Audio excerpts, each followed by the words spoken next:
Okay. Oh gosh, I didn't have my wine glass ready. Happy Wine Wednesday, everyone. Sorry about that. But I finally got audio. Let me know in the comments if it was too loud. But I hope your week's been great. Mine has been trash, but we won't go on and on about that because who cares about me? I don't know why I'm all fuzzy, but I'm here. If you're on Instagram, don't forget you can watch the video portion if you jump over to YouTube. So with that, we are going to get to Ask Seahorse Source Part 2. I'm very excited. I've got lots of great questions. And then at the end, we'll let anyone who wants to jump in. I know Cheryl and Holly, and I believe Francis is going to jump in. But I'm sipping on Pinot Noir. Hope you have your glass and you're ready for a great chat. One announcement I do have to make before we begin with Seahorse Source is that so I was approached about an opportunity. There's a company that was hoping to have someone design and show, like they would provide everything for the tank, but they want someone to design and show a dwarf seahorse tank at the Orlando show at the end of February. And I just couldn't pull it off. I couldn't get there. Besides, I don't keep dwarfs, just to be honest. I was going to try to pull it off and bug Dan for help. And Dan, I'm actually asking you if you have any suggestions too, because I've thought of Lucy and I'm looking at her, but basically if you live in Florida or you can get to Orlando or you're already going to the show, then it's AQUASHELLA, by the way, Orlando.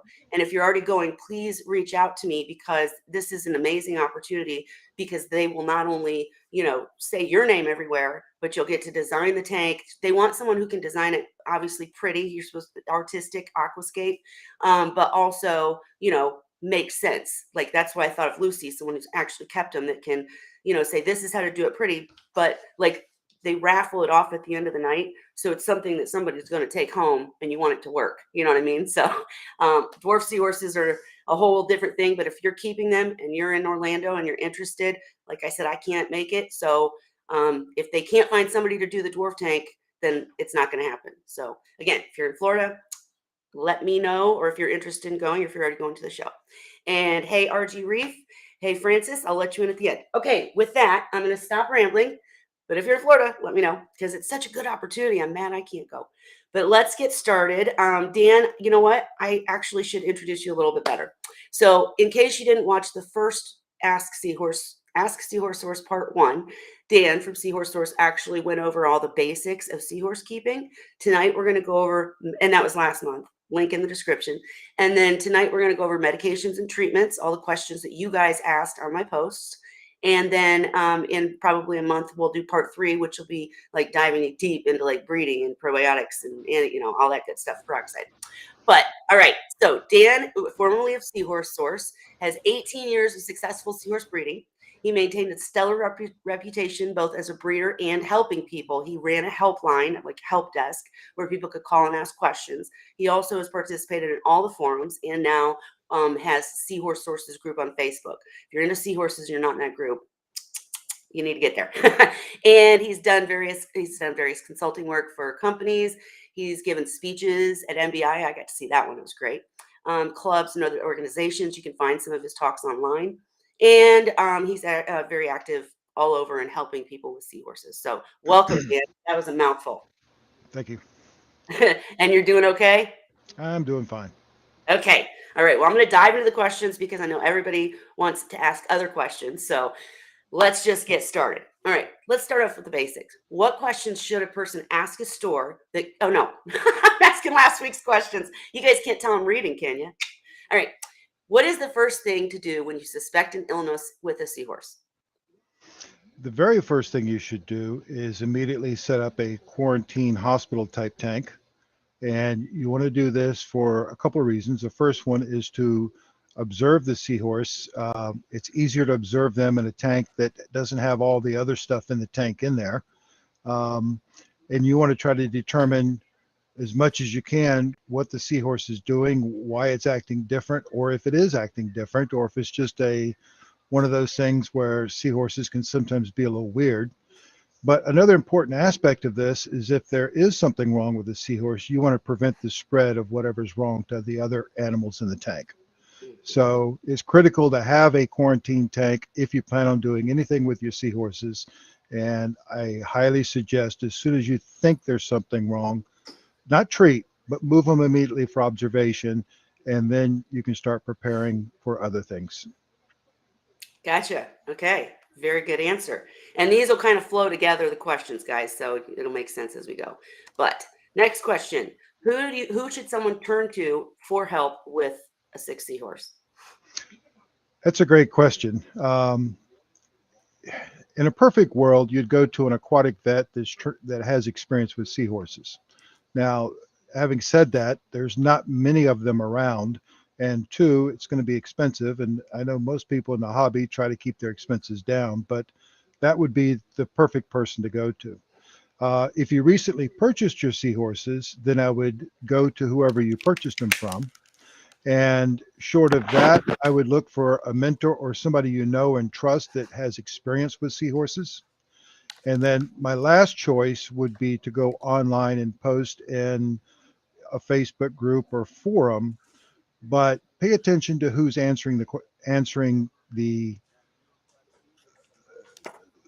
issue, because there's a lot of people who are quick to answer, but you really want somebody who has experience. And you can look at somebody's past, at somebody who regularly helps people, who's been around for a while.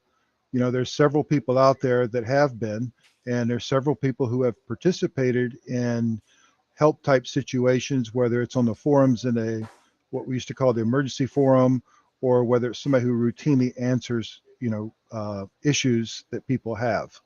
Um, and then be prepared to give them a lot of information. A lot of people make the mistake of posting a simple one sentence thing of, "This is wrong with my seahorse, what do I do?"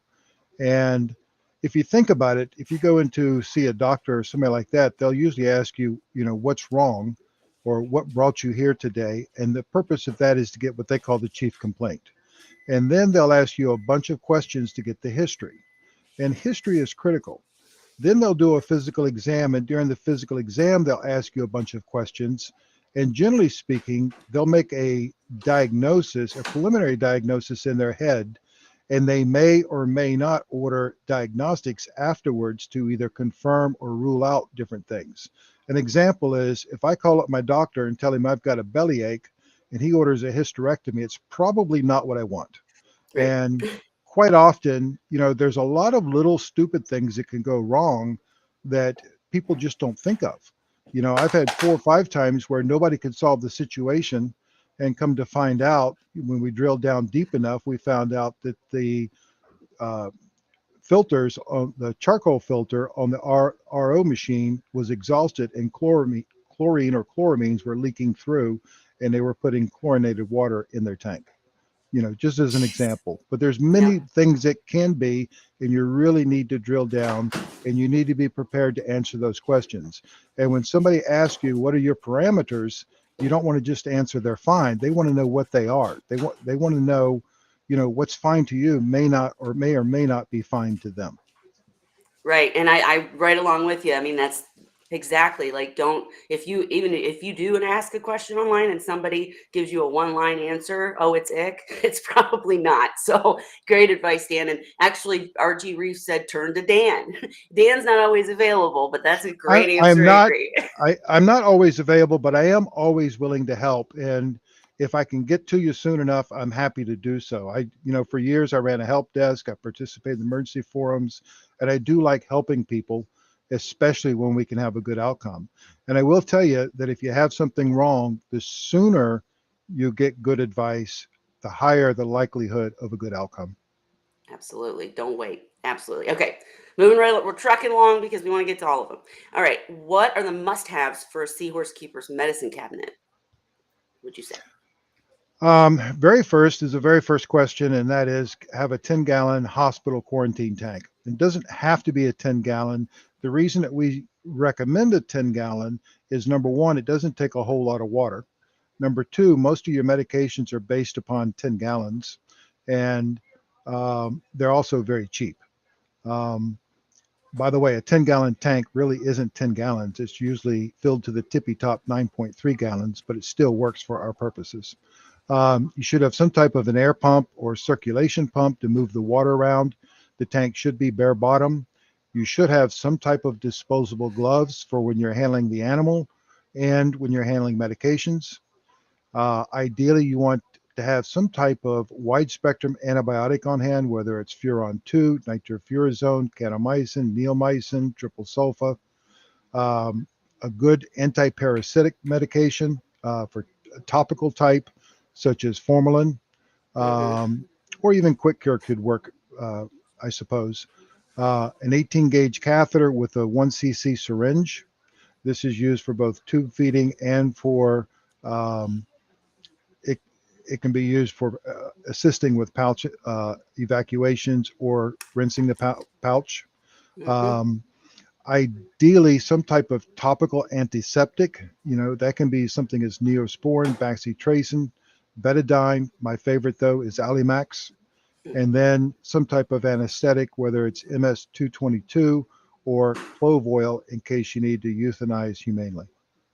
Gotcha. And that list is in Seahorse Source's group file section, correct? It should be, yes. Yes. And we'll talk about debride in a little bit too. I know Holly's excited. That's a question on here, I believe. Anyhow, okay. Very good. Very good. Okay. So how can a person tell if a seahorse has a bacterial or a parasitic problem? Like, how can they tell, and how do they tell either or does that go back to asking someone who knows? Well, sometimes you can't, and even the most experienced can't just immediately look at them and say that this is bacterial or parasitic. Sometimes they can mimic each other, and often you have a parasitic issue that has a secondary bacterial issue. Oh, right. So it can be a bit tricky. The history is going to come into it a lot. Any outward signs is going to come into play, but generally speaking, it can be very tricky to determine unless it's obvious, with the animal. If it's something, sometimes if there's no external wounds, a quick freshwater dip can help with diagnosing what's going on, because if they react to the dip, if they do not react to the dip, then you can assume that you're most likely dealing with a bacterial issue. Okay, so the dip, and that's actually our next question. But like, just to tag on that, there are some common symptoms, though. I can't remember if that's a question in the future, but like if they're scratching gills and stuff, then that gives you clues, right? Yes, if you see them scratching, but if you see a wound, I mean,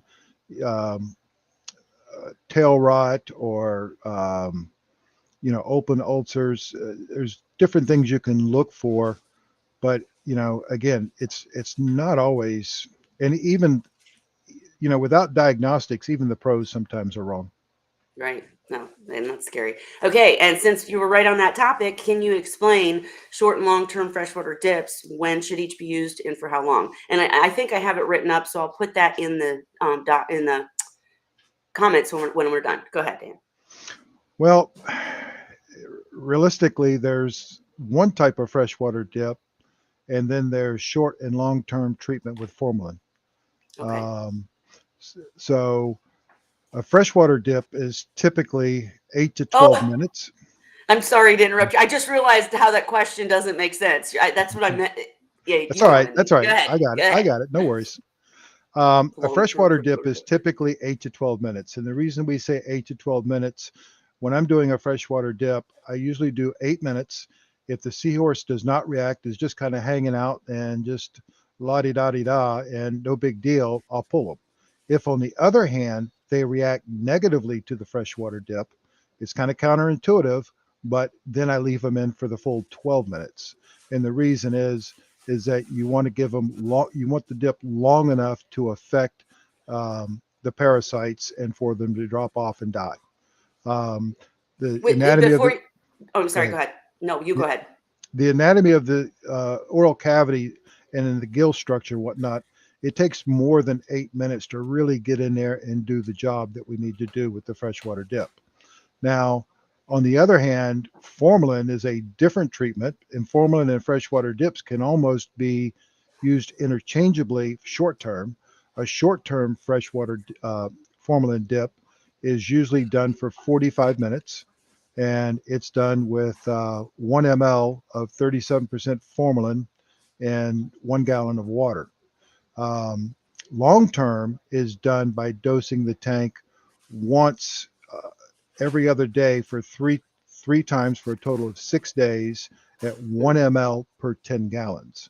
And that treatment is very good for parasites, ectoparasites, parasites of the gills, oral cavity. It's very gentle on the seahorses. They handle it very well, and is generally very effective. I'll tell you, when I did my first freshwater dip on a new seahorse, I had to FaceTime Dan, and he like, "Are you sure he's okay?" Because my seahorse did have a negative reaction, and by negative reaction, you mean like jumping around, acting like they're going crazy, They can or just thrash around. itching. They can lay on the bottom. There's any number of. I mean, it's clear that they're agitated and don't like what's happening. A good, clean, healthy seahorse will just kind of hang out and go, "Wait a minute, what the heck is going on here?" And just Right. kind of hang out. And so if they do react negatively, you leave them in there for the 12 minutes, and that's kind of, it's not really well, it is kind of treating them. It's flushing them out, right? Whatever's might be in their gills. Is that right? Or am I saying it Yeah, wrong? well, what's happening is the osmotic pressure difference is going to cause the little organisms to burst. Ah, The larger organisms are able to regulate for that short period of time, and it doesn't do them harm. gotcha. And so if they do react negatively, leave them in 12 minutes, and then you would suggest moving on to formalin and treating with formalin. Usually, okay. Usually my normal protocol is that if they have a negative reaction, I then want to put them in a hospital tank and treat with a long-term formalin treatment. Okay. And then at the end of the long-term formalin treatment, I will usually do another freshwater dip to see how effective it was or whether they need to go longer. And I know this wasn't on here. I apologize, but what about like you can? I'm trying to think how to ask the question. And guys, anybody who's into breeding, we'll talk formalin in the breeding episode too, because it's different but used there too. But one, you can't use formalin in a tank, right? Like with other things, or what would you It, say about that? well, generally speaking, you don't want to put medications in your regular tank, but Absolutely. it depends on how your tank is set up. As a breeder, we had bare bottom tanks and we could treat the tank and would treat the tank. Um, if you have a tank with corals, it's going to be a no-no. If you got plants, it's a no-no. And if you've got a lot of stuff in the tank, the formalin may not be as effective. There's just too many places for it to be absorbed up. If you have charcoal, that would need to be removed if you were to Mhm. do that, but you really need to pay attention to your inverts and plants in a tank if you're using formalin. Yep. So basically, I just wanted him to get that out because anybody who watches this, we're gliding over the important information, but you don't, like actually come to the group and ask, or come to Wine Wednesday and ask specifically about your situation. Don't just dump stuff in your tank. And I'm letting Francis's question slide in because it kind of goes along with this. How do you sterilize or what do you do to the main tank while you've got the seahorse in the hospital tank being treated, or do you not worry about the main tank? Well, Sorry. France's situation is going to be a little bit different than if you're doing one seahorse. It really depends whether you're doing them all or whether you're doing one. If you can remove all of them, you let the tank go fallow without putting any food in the tank. Um, what I've had many customers do with success is treat the tank, dosing it with peroxide in the morning and probiotics in the evening, Mhm. and not put any food in the tank during the time that they're treating the seahorse. Um, Sorry. some people will try to treat their tank, but again, I would be very careful about putting formalin in the display tank. But you can the way that I was doing it was I was doing 1 part per million to 2 parts per million of peroxide, and I would calculate out the doses for them. Um, and then those who could get a hold of Envase probiotic, I was having them use that on the tank. I And did it. um, generally speaking, I've had very good success doing that. And the idea is to remove the organics so that the protozoans don't have anything to feed on. And we're going to dive deep into peroxide in the next episode. But real quick, another good one. I know we're trying to get through our questions, Dan, but they're just related to formalin. So RODI water or salt water for the formalin?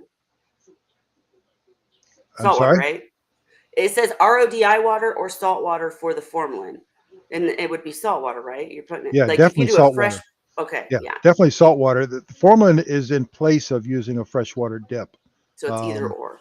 and 45 minutes for a freshwater dip with formalin in it would be rather rough on the animal. Oh my gosh, yeah. Yeah, definitely. Now, having Okay. said that, for people who are deathly afraid of freshwater dips, I've actually had somebody leave their seahorse in a freshwater dip overnight. They misunderstood the directions, and the seahorse made it.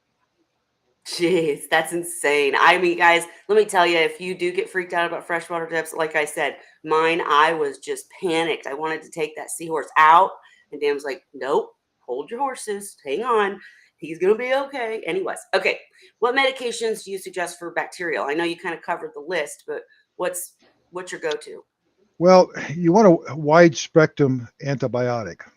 Many of the things that we deal with are gram negative, but there are some gram positive things that can occur that people often don't think about. Streptococcus is one of them. Um, so, generally speaking, Furon 2 has always been my favorite. And actually, nitrofurazone was the medication I wanted, but Furon 2 was the trade name of something that was readily available in the stores up until recently. Um, and then you can mix furon or nitrofurazone with triple sulfa or kanamycin or even neomycin to increase its effectiveness. It has a synergistic effect with those. My second choice would be to go to kanamycin with triple sulfa. Gotcha. Now, there's Okay. a very limited amount of antibiotics out there, and people need to be careful. When you go into stores and you see other antibiotics available, not all antibiotics work in salt water. The salts can either mess up the antibiotics to where they don't work, or the dosage needs to be adjusted much higher for the salt water. And the reason that we use these is because we found that these to be effective and they work in salt water. Gotcha. And I'm just gonna jump to this because I know this was one Ray. Since you mentioned Furon 2, and did you just basically answer this? Would you say Kanaplex is your replacement for Furon 2 at Yeah, this point? well, kanamycin. Kanamycin, sorry. What's the difference? Is there a difference in the Canaplex, plex? Canaplex is a trade name where Oh, okay. kanamycin is the drug. Oh, gotcha. Okay. And Ray also wanted to know, do you have any homeopathic suggestions for replacement for Furon 2? That's just what he asked last week or a few weeks ago. Um, Not really. The problem is that we're using these medications primarily to treat the internal part of the seahorse, which is kind of difficult using bath therapy. Um, Given a choice, when I'm doing medicating, I will actually take adult brine shrimp and I will put the medication in with the adult brine shrimp as well as my enrichment, and then feed that to the animals to get more medicine inside the animal. In them. In a Mhm. saltwater bath, you're hoping to get some across the gills to be absorbed in, and for them to drink the water to maintain their osmotic pressure correctly.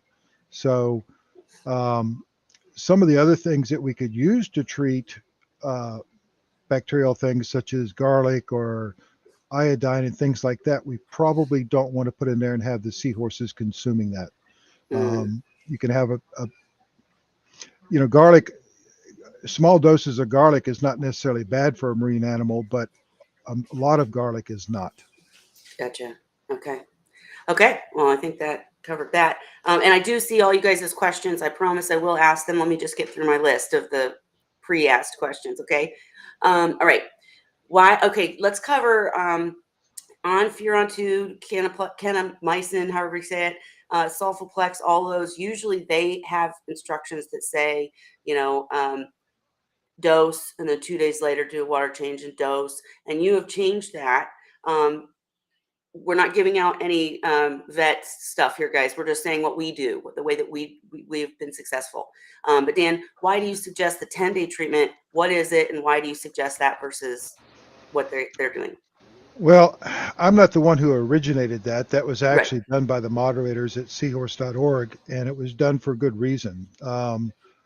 Part of it was that there was a lot of people that were following the directions, and some of the directions were, say, put in the water, leave for 3 days, and then do a partial water change and repeat the dose.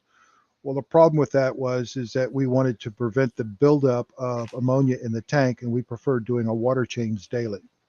The second thing was that a lot of people were treating with an antibiotic, and then they would stop the treatment, and then they'd have to resume the treatment again a very short time later. And by stopping and starting and stopping and starting, that process can create bacteria that become resistant to that antibiotic. So what we found through trial and error was that we had a greater history of success by doing the 10-day treatment. And the process is really simple. On the first day, all you do is give the regular dose of the medication. On each day thereafter, for a total of 10 days, you do a 50% water change. Now, since you've done a 50% water change, you remove 50% of the medication. So you add half the dose or 50% back in after the water change. And you simply repeat that each day. For 10 days. For And 10 then days. and then the next question actually had to do with thing two, and we did talk about this on a previous Wednesday, but you just described why you don't want to stop and create these resistant or bad guys. But so is it better to just continue with it, and like after the 10 days, instead of pulling the seahorse out and then having to put it back in, is it obviously you have to analyze at that point, but just what are your thoughts on all of that? Resistant versus long-term antibiotic. Wait, I'm not sure I understand the question. Oh, I'm sorry. sorry. I was rambling around. Um, we talked about it a few weeks ago because I'm always concerned with long-term antibiotic use ending up doing the same kind of resistance problem that you just described. But you're saying that happens more if you start and stop, which makes sense. But I had never heard before that you could leave the seahorse in and medication for that long, but it's worked for Holly. So is there any way scales up to it? I'm not asking it very well. Sorry. Well, in terms of extending the treatment, what usually when I'm working with somebody, first of all, I want to find out if the animal is responding to the medication. And usually in bath therapy, it's going to be 24 to 36 hours. We should see the beginnings of improvement. And after 3 to 4 days, we should definitely start seeing it. And if we don't, then we have to reevaluate on whether or not we want to continue with that medication or switch. We want to go with the full 10 days. In some cases, people do pull them out of the full 10 days because misdiagnosis. Right. In other words, what they thought was a problem was not really a problem, and they jumped the gun on the antibiotic therapy. Now, extending it beyond the 10 days, there's been many cases where we've done that.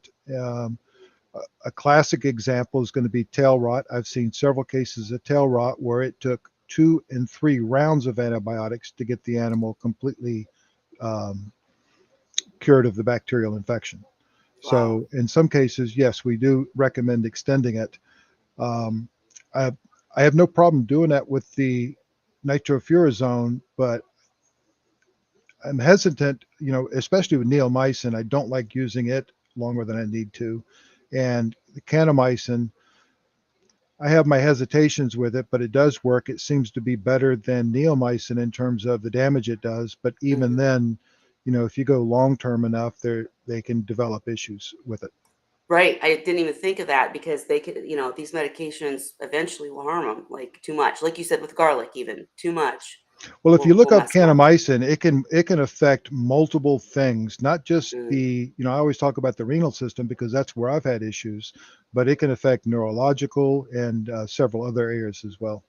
So really, it is just a case-by-case basis. That's why it's so important to get with a mentor or somebody, going back to question 1 or 2 or whatever it was. Okay, and then what are your thoughts about Triside Neo? I think that was a Holly question. Triside Neo. That is Go ahead. that is one that I wasn't familiar with, so I had to look it up. And Triside Neo is essentially, according to the MSDS, nothing more than neomycin sulfate, which is, aminoglycoside. And, it's applied externally to a wound or, where the infection is. It's a high dose for a short duration. Um, the problem I have with it, it only impacts aerobic gram-negative bacteria. Mm, It does not affect anaerobic bacteria. It doesn't affect gram-positive bacteria. In the case of the gram-negative bacteria, it disrupts the biofilm and impacts the bacterial cellular membrane directly and can be highly effective. My choice, if it was me, I would go to Allison, as Allison is able to permeate the biofilm and the cellular membrane and deeper into the tissue. I okay. find, Allison is very good on external wounds. I had a customer in the shop one day that came in, and they had a dog that had an external infection, and I recommended the Allison. They put it on the dog, and it it healed up very quickly. They were very happy with it. The son went swimming, cut himself in the river, and was starting to get an infection. They put the Allison on it, went away immediately. The father, who Wow. was a diabetic, had a wound on his foot. It usually takes him anywhere from a month and a half to 2 months for wounds on his feet to heal. He used the Allison, in a week it was gone, healed. That's awesome. That is so Um, awesome. I've used it so many times. I've used it for my grandson where he had a MRSA infection, and he would get a rash on his bottom that would be a MRSA outbreak, and it Mm, happened from one of the times he was in the hospital when he was an infant, and for several times, up until he was about 2 years old, that would reoccur. My daughter would go to the doctor, do the antibiotics, and after about 3 days, she would call me up and say, "What was that you had me do?" And she would do that, and the next day it would be gone. Wow. Wow. There you go. Get some Allison, y'all. Okay. And then I think you kind of covered this already with the medications in the box in the seahorse kit, but what is your go-to for parasites? Like if you're not obviously you dig deep and try to figure out try to identify what it actually is. But for someone that isn't you, what would your go-to be? Would it be Well, the problem is that parasites covers a wide range of things. So it really depends upon whether we're talking about endo or ecto, meaning internal, external parasites. Um, External parasites, my go-to is formalin. Uh, has been since I started. Um, you could use Quick Cure, which is a combination of formalin and malachite green. Personally, I've never liked malachite green with seahorses. Early on, I experimented with it and thought it was too harsh on them. That's a mm, personal opinion, but Quick Cure does work. Internal, it depends upon what's suspected. If it's intestinal flagellates or urinema, I would probably go to metrodiazonol first. If I was dealing with flukes or tapeworms, I would be going to praziquantel. If I thought I was dealing with nematodes, which is another type of worms, I would go with fenbendazole or, if I can say it correctly, levamisole, which is another type of deworming medication. Very effective. However, it's not as fenbendazole is much safer, as toxicity has never been found in some animals. Um, that's not true of the other. Last resort, I'd be looking at chloroquine. And then, of mm, course, contrary to popular belief, copper does work with seahorses. mm. And I've seen that used on some cases, in a rare case where ick was found. Right, because it's rare. But so I always thought that I didn't think you could use copper with seahorses either. That's interesting. So it's a It's just common misconception, but yeah. I know of multiple instances. One commercial company brought in a few, I think it was 400 seahorses from Sri Lanka, and they all came in with ick. And they Oh, did 6 weeks of copper with no problem and no losses. wow. Oh, okay. Learn something new. Even me. Okay. What does it mean if a seahorse can't swim because he's floating? Well, generally, it's going to be one of two issues. Of course, everybody is always up on gas bubble disease, Mhm. and that it could be gas bubble disease or pouch emphysema, and I consider those two separate things. Mhm. Or it could be an air bladder malfunction. And is that there's no treatment for that, is there? Sorry, were you Well, going? I'm sorry. the prognosis is generally bad. Air bladder malfunction, it can be a mechanical issue or it can be a bacterial issue.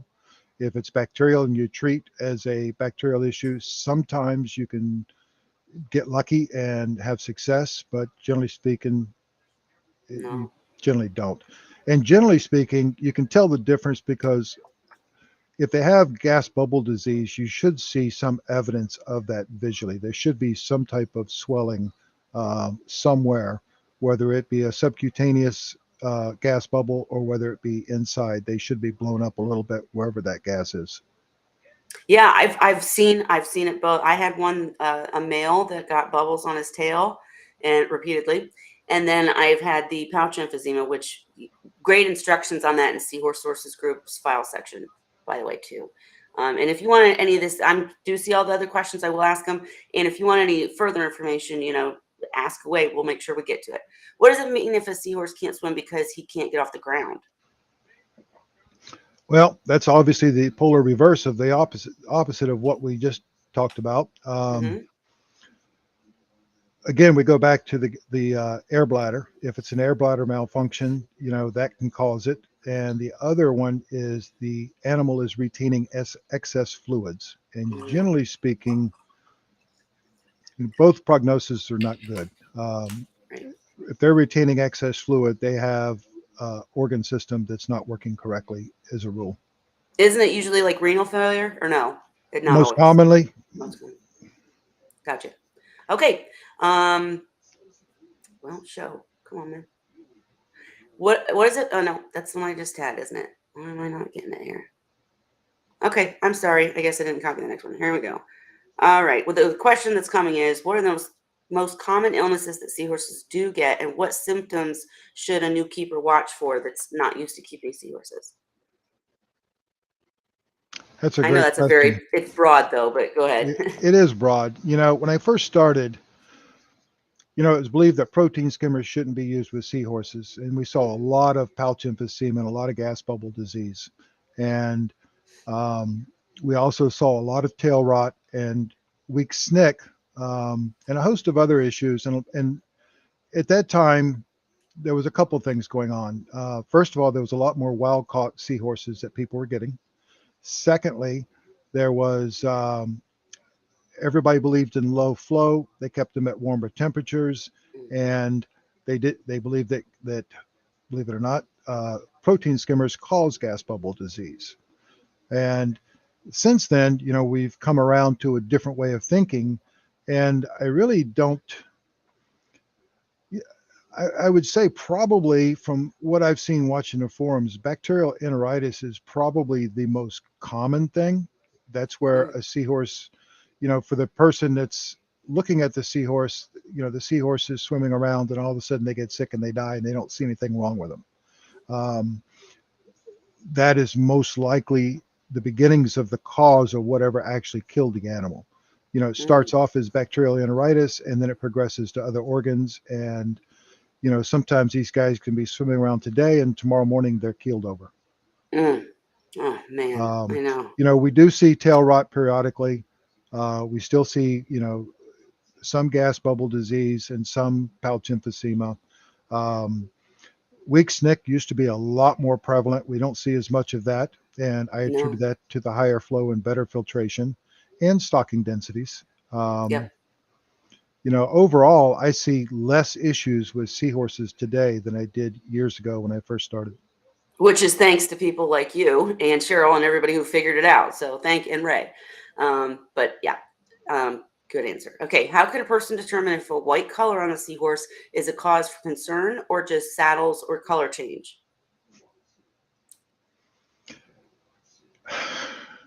Yeah. That that can be tricky. Yeah. For a newbie especially, for somebody who's experienced where they've seen the differences, um, they're not quite as freaked out, and they take the way you do it is observation, and you're looking for,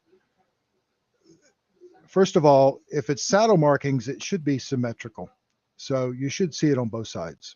Hmm. If it's on just one side, now if we're talking about a piebald or something, that could be a little bit different. But I would look real close at the pattern. I would look for the skin texture and see if there's a difference in the skin texture.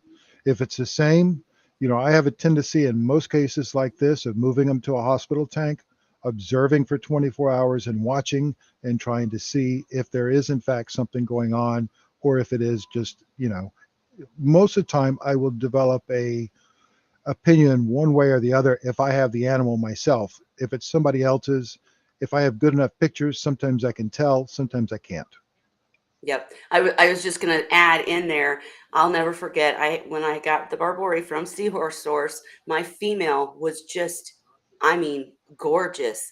But she was so, I don't want to say see-through. That's not the right word. But she would go from white and then she'd be pink. And I'd call Dan and I'd be like, "Is something wrong with her?" And he'd be like, "No, you got a really pretty seahorse, idiot." But so don't feel bad if that happens. And yeah, seahorse corner like your piebald. Exactly, that you treated and then figured out it was a piebald. It happens. But better safe than sorry. Okay, what are the symptoms of uronema? Like, is there anything that stands out? Okay, it's uronema if you see this or something. Not really. No, it's usually a combination of history and symptoms. It can present itself in many different ways. Uronema can be an ecto and a endoparasite, and sometimes it can start off as weak snick. Sometimes it can start off with rapid breathing. Um, it can affect the internal organs to where you have positive or negative buoyancy. It can also often mimics an internal bacterial infection. And then, of course, sometimes when people see the ulcers can actually be from the uronema coming out Ooh, from internally. ooh, And, gross. people think you really have to look carefully at the wound to see, what's going on. And in a perfect world, you'd take a sample from it, put underneath the scope and see. Um, Mhm. Without doing that, you're guessing. And, Yeah. it can be a tough one to determine. Some seahorses are more prone to uronema than others. Um, You mean like species or? yes. Okay, go on. I just did. Um, and uronema it's really a pain in the butt because hyposalinity does not get rid of it. It can handle cool water as well as warm water. Um, and uronema is, as far as signathids go, it's well recognized that it can be a problem. Now, it, under normal circumstances, if you've got a healthy tank and healthy seahorses, they're able to withstand that. Um, it's a disease that catches up to you from improper conditions or stress. And I'm going to throw a Francis question out there again because I was going to say, I think one of you guys, Dan, Cheryl, somebody, right, needs to like list out all these things, say what they are, and maybe like, you know, best cases or what next steps or something. Because I thought uronema was like I thought it was like a parasite. Is it a prozoan? What is it? It is. It's a ciliate. Okay. Okay. All right. I get confused. And then actually this kind of goes along with it. I think you've already answered, but what does it mean if a seahorse snicks food, seems to gag, and then spits the food back out? That's what you were just talking about, right? Well, partially, but that one can trick people up too, because believe it or not, I've had seahorses that would snick the food and then spit the head back out. Oh my gosh. How they can do it, I don't know, but there are seahorses that will do that sometimes, and some of them do it routinely. So if they're spitting the food out, take a close look at the food and see if it's just the head coming out. If it is, they probably don't have a problem. Oh my Uh, gosh. on the other hand, it could be a sign of weak snick to where they just don't have enough suction capability to get it all the way in, and they're literally getting it partially in and spitting it back out. And I know we've covered this before, but weak stick is basically, well, that's that, but it's typically, it can be a mechanical injury. It can be what were like, what is it usually? What is it? What is it? Is it Well, a bug? something's it's a very complicated series of things that happen during the SNCC process, Oh yeah. where a bunch of things come together at one time in a split fraction of a second that allows a seahorse to SNCC. And anything that affects that can cause it. So yes, a traumatic injury, if they were to SNCC something up hard, or some type of external injury, it could be a bacterial thing. It could be protozoans that inflame the area to where there's some mild edema, which causes it. Um, any one of those can do it. And then there was also a write-up that, if you remember, Tammy posted that Mm-hmm. nutritionally, if they're fed, they were blaming it on feeding the fish foods that had gone rancid Mm-hmm. and not getting the proper nutrition, and that causing, you know, problems with the musculature. That's possible, but in general, in the hobby, it's rare that we see that. It's more common to have protozoans get in the snout area or some type of injury. Most commonly, though, when you have weak snick, you know, if you do a freshwater dip and they react to it, you're probably going to be dealing with a parasitic issue. So, and the only, you already said at the very beginning your recommendation first thing hospital tank obviously, but then freshwater dip is your go-to. And the only time you wouldn't do that is if they had an open wound. Is that That right, is or am I correct. wrong? That is Okay. correct.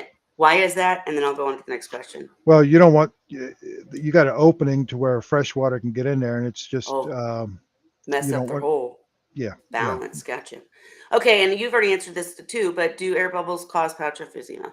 That's just a question we Generally speaking, no. have. Okay. It is possible for a male seahorse to attach to an airline and with a, you know, having bubbles come up and then open their pouch and get air in the pouch. But a healthy seahorse can generally expel it with no problem. Um, I've never had a problem with an airline in a tank with seahorses. I've never seen it happen. I've had customers who have had it happen to them, but it's very rare. Um, but bubbles in the tank that are like, you know, scattered about the tank, I would not worry about those. Um, you know, the, the, the bubbles that cause gas bubble disease are microscopic, and they're put into the water under pressure to where the water becomes super oxygenated. And Mm. you can't do that by having a whole bunch of bubbles. It has to be under pressure to do that. And most of us don't run those type of pumps to really do that. Okay, so, and I can't even remember it might have been my question, but in my all-in-one, I think I've asked you this before, but basically, if I'm not on top of it like every day, the evaporation and stuff, the water goes too low, and the pump that's shooting into the tank, two of them start spitting out bubbles. Not Mhm. not a concern. I've never worried Okay, about it. I've had tanks that I've set up that until the equipment settled down and aged a little bit, I've had to put the seahorses in and get it up and running because of, you know, we have bacteria. We used to have bacteria on hand. We could have a tank up and running in an hour and put the animals in it and go. And sometimes those type, when we do that, we'll have bubbles coming for 2 or 3 days before it settles down. gotcha. Okay, and I'm down to like two questions, guys. I'm hurrying, and then I'll go through the questions and the comments and let everybody else come in too. But and this was Seahorse Corner just mentioned it, but and we did kind of already answer it. But with piebald, is there any, how do you tell a piebald or sick or saddles? That's a little different than just color change, but oh, I didn't put it up. Sorry. Yeah, Yes. it is a little bit different, but again, it goes back to observation. You know, you're looking at the pattern, you're looking at the skin texture, and then and when I say observation, it's not only observing at that moment, but observing over a little bit of time too. Gotcha. Okay, good answer. And then okay, tail rot we kind of discussed and you kind of went over it, but what's your treatment? Like what is the protocol or treatment for it? Tail rot, caught early, has a very good prognosis. Advanced stages are a lot trickier. I've treated tail rot from, you know, being just a small tip to the point to where I actually had one seahorse that lost the entire tail, and I successfully treated him. Um, the first thing to do is obviously the hospital tank. You want to lower the temperature if possible. Ideally, if possible, you want to bring your temperature down to 68, 69 degrees. That's to slow down the bacterial growth. I like to apply allicin on the affected area daily.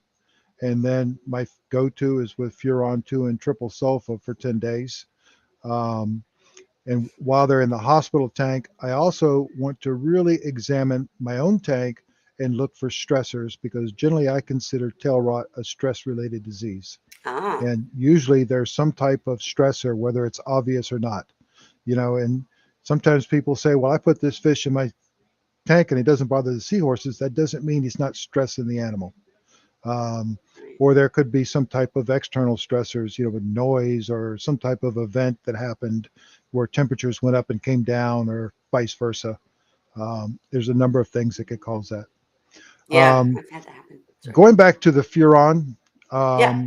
I I did a little looking and I found um several places that sell nitrofurazone. So Nitrofurazone is still available, and in my research on this issue, the reason that we're having a hard time with the furon 2 is that um, there's several companies that make nitrofurazone.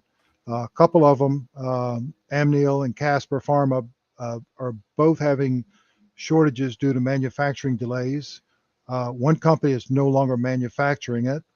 Another one has it in suspension readily available, but that doesn't work for us. Um, and then there was a couple companies that didn't explain why they're having issues in getting the production out. But it is still being made. It has not been taken off the market. Uh, nitrofurazone is furon 2 or no? well, it's the primary, it's the active ingredient in Furon 2. Okay, so last question about that, and I'm done with my questions, guys. So I'm gonna let you But guys I'll in. Kelly, Go I'll ahead. give you the listing of the websites that I found it, and then Okay, you can post it in the comments or however you do it. absolutely. And I just wanted to ask you, like, is this the? I mean, does it like if you got it like in one of these, if this is even the right kind, then uh, how would you know the dosing? Would you just call Okay, Dan? those are all ointments, and those would Okay, be for external use. okay. You want the nitrofurazone powder. Powder. Okay, glad you said that. I won't keep screen sharing, but yeah, let me know the links and I will put them up. But that's because that's They're great to direct know. links to the product, and because of this the shortage, the pricing is all over the place. It ranges from about 30 some dollars up to 100 and some dollars for the same amount. So Uh, I would shop carefully. yeah. So I mean, and that's just because I mean they're taking all these medications off the shelf, but you can get the primary ingredient, is what you're saying, basically. Yeah, And Furon 2 is, it's made by API, I think it is. And, they have to source it from somewhere, and it's still listed on their website. Um, wow, but they're having issues with, getting the yeah, I'm seeing that in the feed store all the time with different things that there's just not enough production of certain products. what a darn shame. See, I thought they were taking them off because people were using them on humans. No, it's more Now, just shortage. nit- nitrofurazone is only used in humans. It's not used very often. It is sometimes used for UTIs, but generally speaking, there's other drugs they rather go to first. Gotcha. Well, that's interesting. Well, come on. What needs to happen to fix this problem? Uh, get our politicians to open everything up. Gotcha. Okay, I'm letting Cheryl and Holly in. Welcome. But before I do go into the questions that everyone else was asking in the comments, Dan, I just want to say thank you so much. I know you're busy as heck, and to jump in once a month and share with us all these wonderful answers, we really appreciate you. So, and then Francis wanted to know: are there ways to disinfect live amphipods, copepods prior to feeding? Um, you, I know you talked. We I think I bugged you about this last week or the week before yeah, it's the because problem is that copepods probably the effective dose and to kill off anything to disinfect them externally is probably going to be more than what they can withstand. There is a method that we use for rotifers that would work, but I don't know that it would be effective enough and worthwhile enough to do. Um, and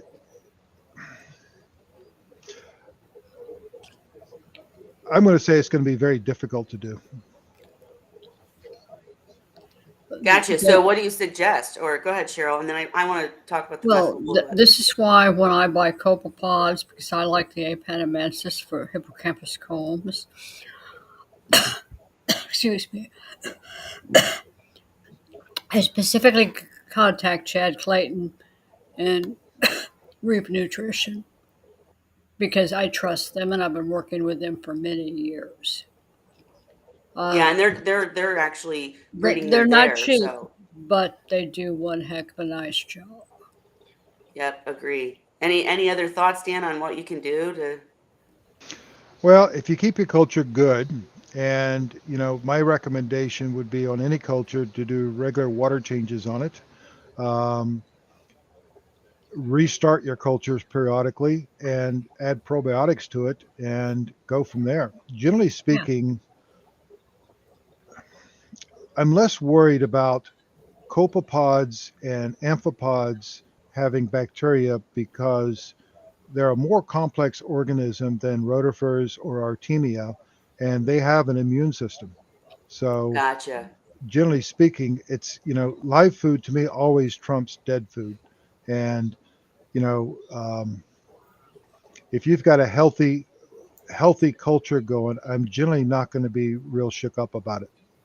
Gotcha. And don't forget, guys, we will cover peroxide and artemia and all that in the next Ask Seahorse Source. So if you have a specific question, we'll answer it, but we're going to dive deeper later. Okay, There's just Francis, a go big ahead. difference between true aquaculture amphipods or copepods that have been basically brought up with sterile Sterile. Yeah.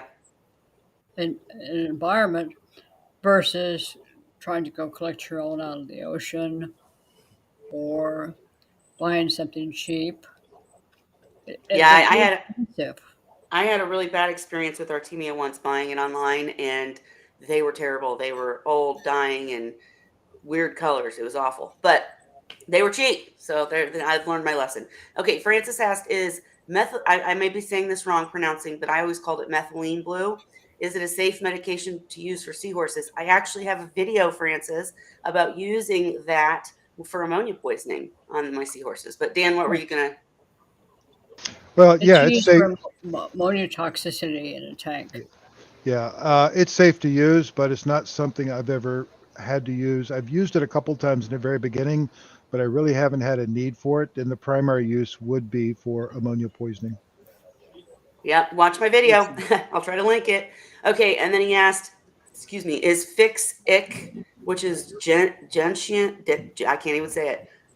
Gentian Violet, another product that is used in saltwater aquaria? I've never heard of it. Anybody? Um, I, that's a new one to me. How do you spell it? Gentian, and then it's Violet, but the name is Fix, Fixich, Fix Ick. The thing is, we don't have to worry about ick with seahorses because they typically do not have that problem because they lack the scales that the ick embeds in scaled fishes. Mm-hmm. Good point. Dan's looking it up, and then he also asked. Francis always asks us about the stuff we have no idea, but levamisole hydrochloride. We do use that, right? Levamisole. Am I thinking wrong? Isn't that what we use for deworming, you guys? Uh, I'm sorry, what was the question I was reading? I know I'm asking too many questions at the same time. Levamisole hydrochloride. Isn't that Yes, what we use for deworming? it's a deworming medication, but I prefer to use fenbendazole over it if possible. Gotcha. Fenbendazole is safer, and you can reach poisonous levels with that if not used properly.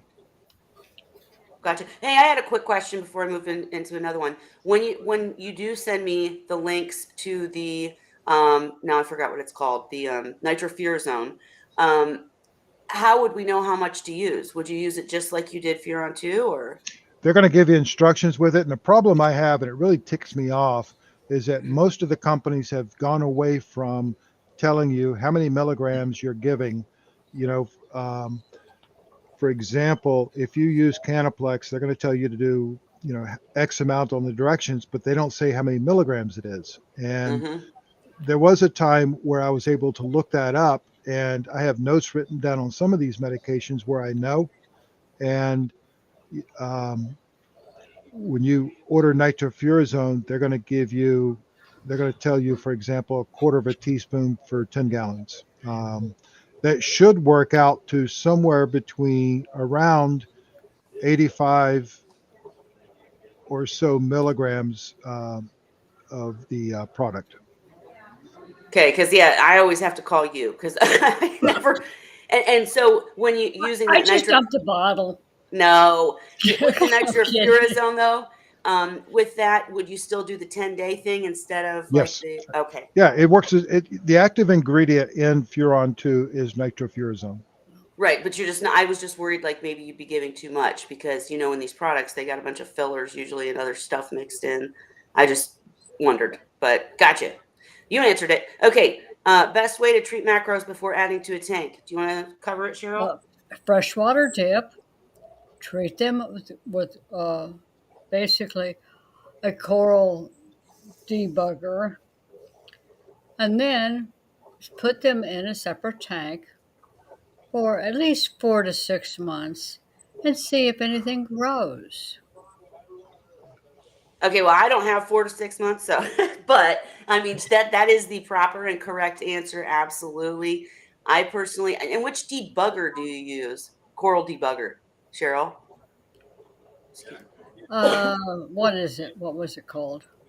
Oh, I'd have to the, go pull the bottle and look at it. well, don't worry about it then. Coralex. I think it was.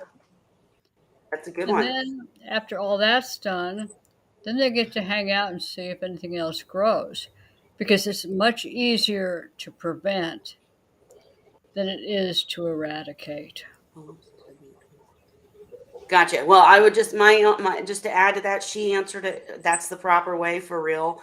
Me, myself, and I. A lot of the macros that I got were for pretty uses, like in tank display. I know we've got to cover that on another show, guys, because you've asked it a couple times. But basically, I need to list them out and say what I did with what. But bottom line is, when I got the pretty ones, they didn't do very well with the freshwater dips, so I wasn't doing that. What I would do is and I didn't do a coral debugger because I was scared. And, I had all those beautiful macros and I just didn't want to kill them. So what I would do is I would stick them not in the seahorse tank, but in in a 10-gallon tank. Definitely big key is put a light over it, because my biggest fear was like aptasia. And so I would put a light over it and throw in food, because if you don't throw in the food, the aptasia don't come out until there's organics and particles in there. Go ahead, Cheryl. I'll be honest with you. Last time I bought any macro was at least 4 or 5 years ago. Yeah, right. And it's like today, of course, all my tanks are bare bottom. And I walked into the fish room, flipped on the overhead light, and my little orange, she's not that little anymore, but my orange female from Alicia, Uh-huh.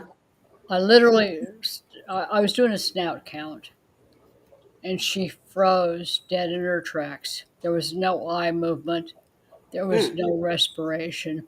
I'm freaking out. And all of a sudden she realized, oh, that's Cheryl.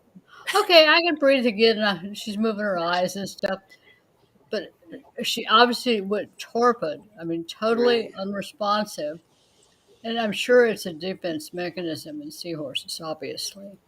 Sure. But I've never seen that as clearly as I did this evening. Oh, my. Good thing she recognizes you.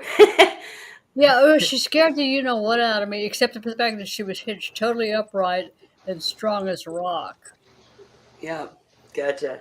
Funny. Just to end the macro, my take on it is I would do the light. So they would, the macros got the light, and then I would feed to see if the aptasia came out.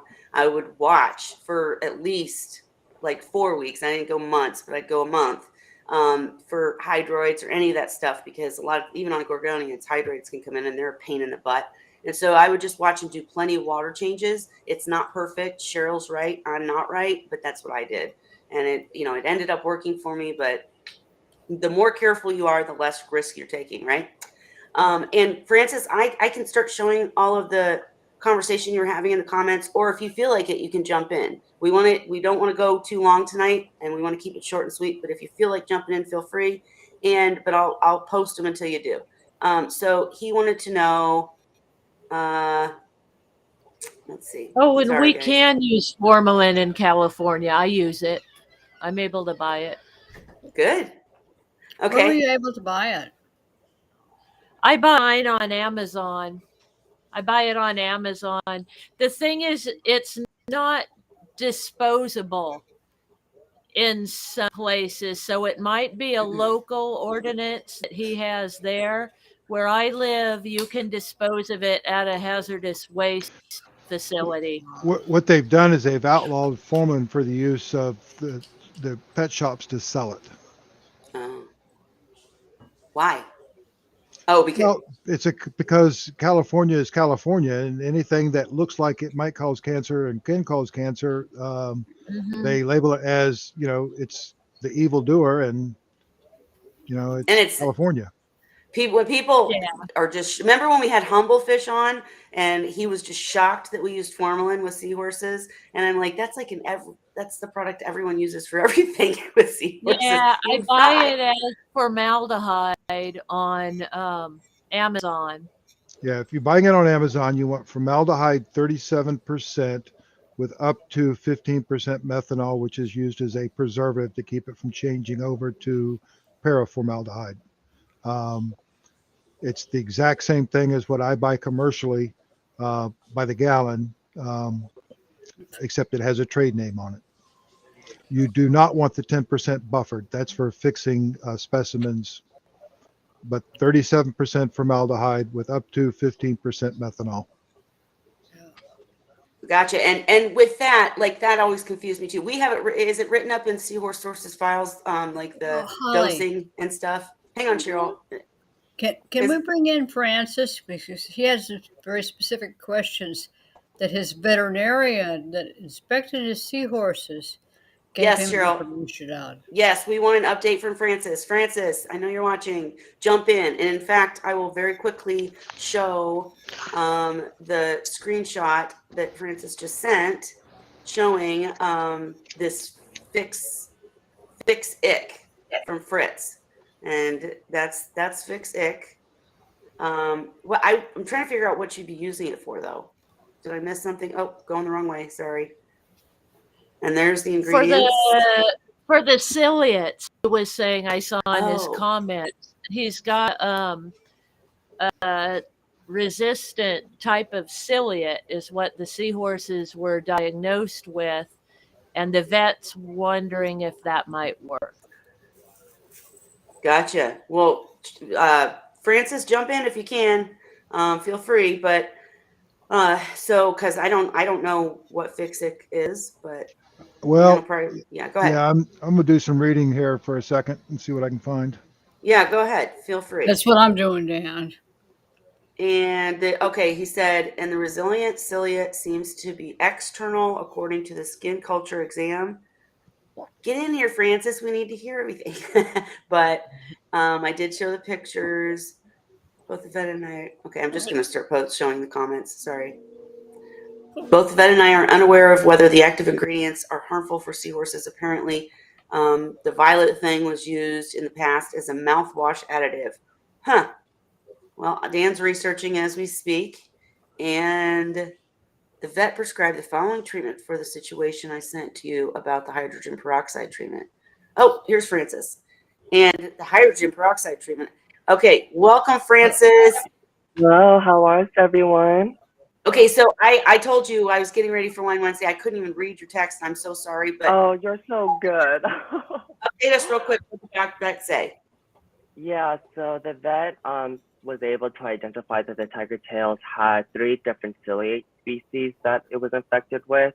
2 of the species did die from the medications that we were using, but the third one, the vet wasn't able to identify which ciliate protozoan it was.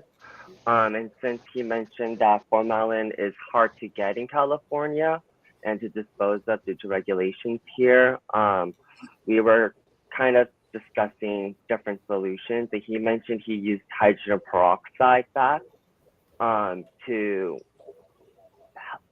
I guess treat freshwater and other seahorses that he used to care for.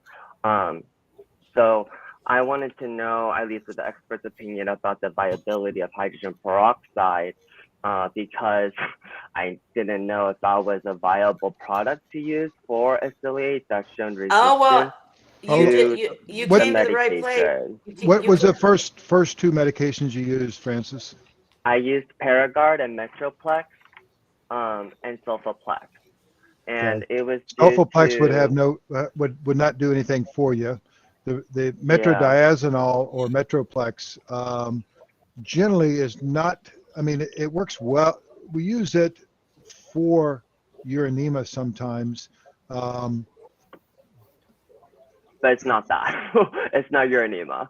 But at this point, we didn't know what was affecting the seahorses at the time. So the time we did the skin cytology today, they found that it's some sort of ciliate that's shown resistance to the medications that I've been using during the durations of the treatment. So hydrogen peroxide was the solution he gave, but I wasn't sure if that was an adequate Well, here's the problem. Go ahead. program for it. Hydrogen peroxide dips are done on fish, and different fish have different tolerances, and the range is from very low to very high. And I have yet to find out what the correct range is for seahorses. That was my fear. Right. I do know that you can go up to about 15 to 20 parts per million. I've done that before. I was going to say, Dan, you've had me use peroxide in multiple circumstances. So go ahead. But if you look up the dip treatment protocols and what they've used it on, there's some places where they do up to 200 parts per million.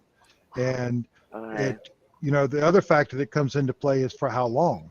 So so he mentioned 20 minutes every other day. But again, the solution he gave, he wasn't very satisfied with that treatment either, I can tell. So it's basically kind of like a guessing game again of what treatment should I use.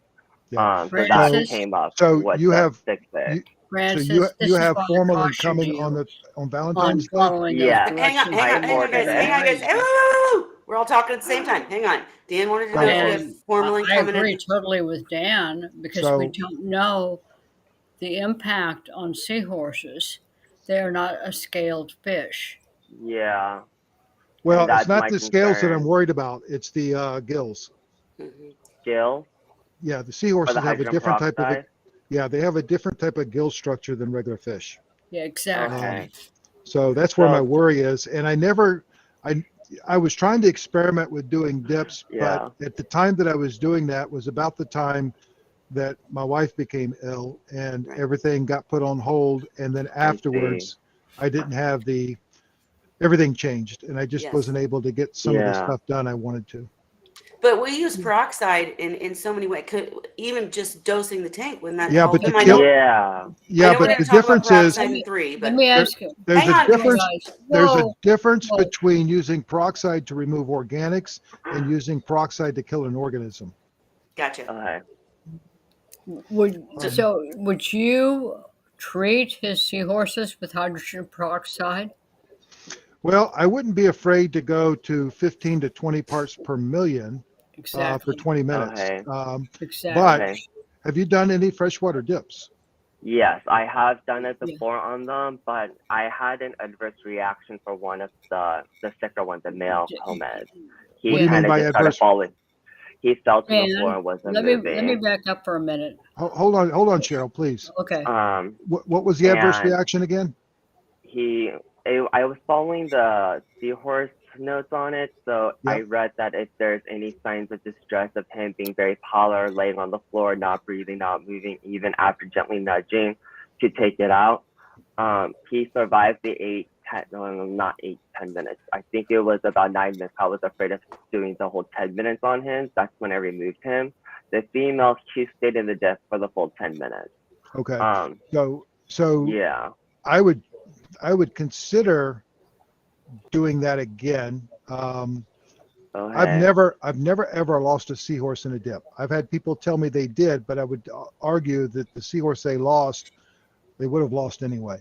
Now, the question that I have about the ciliates, because I remember you mentioning that ciliates is shown primarily in the oral cavities or gills, but the resistant ciliate is being shown near his pouch and anal area. With that being said, do you think it would still show an effect with the freshwater dip if it's not in the oral cavity? Well, here's the problem, is that this could very well be an internal ciliate that's coming out those areas.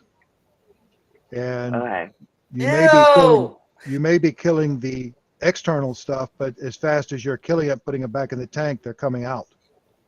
Okay. So that may not be the best way then. All right. So we'll try the freshwater dip. for Ask the the- hydrogen ask the- peroxide? Ask the vet about using chloroquine. Chloroquine. Okay, I'll give him a call tomorrow to see if that's a viable solution. But he didn't mention it earlier. Would that be a medication to use against a protozoan that's resistant? Yes, it can be used. It's been used for urinema before successfully. Your chloroquine is rather rough, but he should give you adequate directions on how to do it. Okay.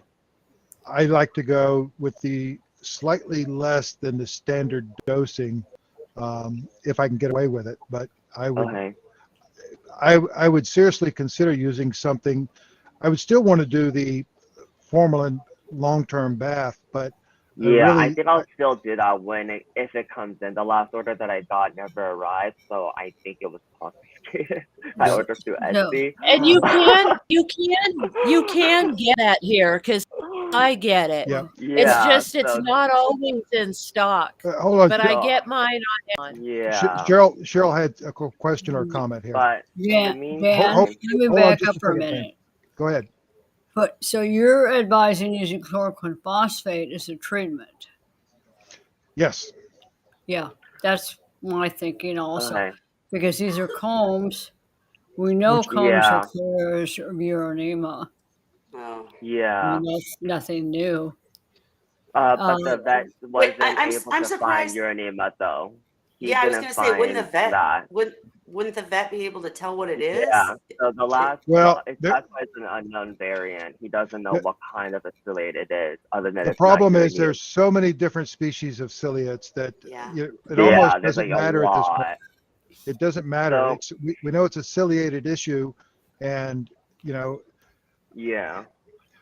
I would Um, ask him about the possibility of it being something that's internally coming out. Okay. I'll ask him Okay. tomorrow. In terms of like a fecal test for Francis, him. when I've used chloroquine phosphate on combs, Uh-huh. I found that if you hit them with the normal dose based on Naga, you were going to kill them. Yeah, I'm gonna be doing like a slow incremental dosage because Yeah. I had a good So success with your treatment with the I think I Paragard. messaged you.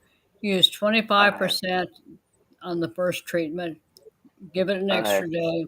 Next day, go to 50% the dose. Give it another day. Yeah. Then Water gradually go changes. So to remove, but add only what you remove, and then Exactly. slowly increase it every I other had day. much Yeah. better success. Okay, so so I'll we follow that. But hang on, there hang on. was We another- Steph. oh, Okay, I'm going to let you ask. I Sorry. promise, guys. We just have to make sure we don't talk over each other. I know everybody's excited to talk. Holly, I promise I'm going to give you a chance to talk too. But Stephanie wanted to know, what is the standard concentration of chloroquine phosphate? Well, Anybody it depends know? on what form you get it. As far as the dosing, I can give you the dosing recommendation. Go ahead. All right, let me pull it up here because I don't have it Okay. off the top of my head. What? Dan, you don't know it all off the top of your head? What? Well, there's a I'm just reason kidding. why I have a very extensive library. Yeah, I know. Gosh. What is Man. standard concentration of chloroquine phosphate? What are you trying to treat, and what have you tried already? I think she was just asking in general, but Stephanie, if you're treating something in general, specific, please answer in the comments. Feel free. Okay, And go ahead, Dan. so Yeah. for prolonged immersion, they usually NOGA.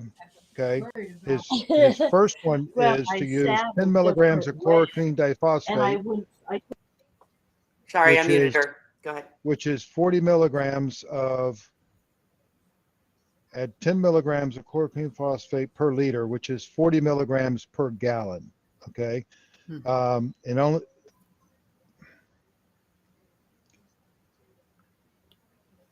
Okay. yeah, both of his things here, he's recommending 10 milligrams per liter or 40 milligrams per gallon. Going with Cheryl's recommendation, which I would listen to closely, because I have found that chloroquine is very rough on the fish. And Francis, did you have another question? Go ahead. Oh, you're. Yeah, so sorry. That's okay. I was trying to copy and paste the details of my other question over, but I'm having issues with this technologically wise. But during the same test or appointment today, I also had my Hystrix pair get checked out. So I had all 4 of them checked out at the office. Uh-oh. Oops. Are you trying to share? Somebody trying to share? No, I think we lost him. Oh, he comes and goes. You're back. There he goes. Hi. Hi, did you guys lose me? Yep. Just Okay, perfect. No worries. So the Hystrix pair, they were also found to have like a fungal lesion on the base spine. So I think a couple episodes ago, I noted these little white spots on the, like kind of in a pattern on the Hystrix. I had that gut feeling of, I don't think that's normal. So I still brought them in to get checked out, and they were found to be fungal in nature. Now, with the vet prescribing the hydrogen peroxide, he also still prescribes that same treatment to treat the fungal lesions with the same directions of 1 milliliters of hydrogen peroxide, that's 3%, mixed with 1 liter of salt water for 20 minutes every other day. Now, with that being said, is that standard peroxide? yeah, it's hydrogen peroxide 3%, something you could get Okay. like at the CVS pharmacy. So you're doing, and so you're that's doing, why one more time, how much was it? 3%, 1 3%. milliliter No, 1 milliliter per 1 liter. per 1 liter of salt water. So that's 3 parts per million. Yeah. So, Dan's an expert at coming up okay, with our perfect. exact liters. Sorry. So with that being said, and with your calculations, do you think that's still a viable treatment plan to treat the fungal lesions at the very least in the Hystrix pair that I have? I think it's a very safe dose. Okay, perfect. Do keep a close. Are you doing this in a hospital tank or doing it in the? Yes, everything's been separated. They haven't been in contact with one another. No siree. Especially with the ciliates. It's like no siree. Now, how often is he telling you to add that? So it's only as a bath, so as a disc, for 20 minutes at a time, every other day. Okay. Now, he didn't tell me how long to do it for, so I'm not sure how long I would have to be doing this to see an effect, or if it's going to have an effect. My concern is because the ciliate is resistant to medications, why would hydrogen peroxide work, and why is it not on the web, you know? Like, why is it on the resources? Well, hydrogen peroxide is commonly used for fungal infections or preventing fungal infections with eggs with fish breeding. So it sounds, I'm looking it up to verify, but it sounds like that's the dose that they use for that. So if it's a viable way, and in my experience, I have used methylene blue before to treat fungal infections in my freshwater fish. With that being said, would a methylene blue bath be a better alternative if the hydrogen peroxide can be potentially detrimental for the Hystrix pair, for the fungal infection?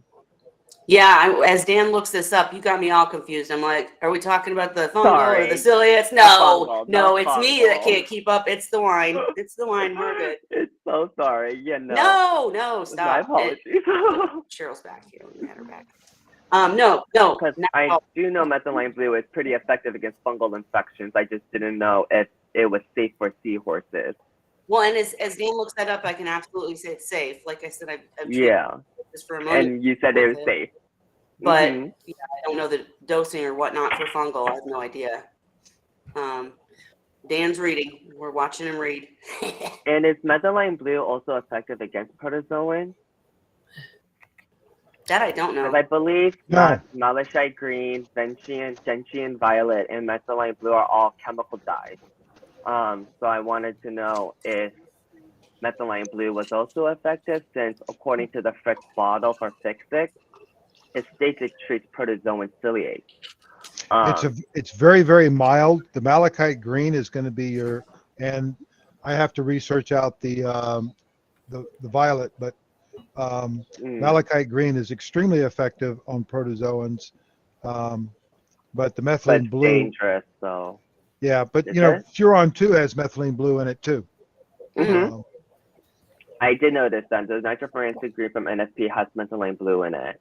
Yep. Interesting. And they haven't, the resistance to late, because they were in that solution as well, and it didn't do anything to that specific ciliate. So yeah. as Dan goes back, so basically what I've heard so far is start with another freshwater dip. When the formalin comes, try that treatment and ask the Perfect. doctor about chloroquine phosphate. And then I'm gonna give him a call tomorrow for that. So Dan, did we scratch the peroxide as a? I mean, do you not agree? Think that's? Well, I think the peroxide will be Oh, one other thing. helpful for the fungal, but Okay. I don't know that I don't believe it's strong enough to be effective as a anti-parasitic at that level. Okay.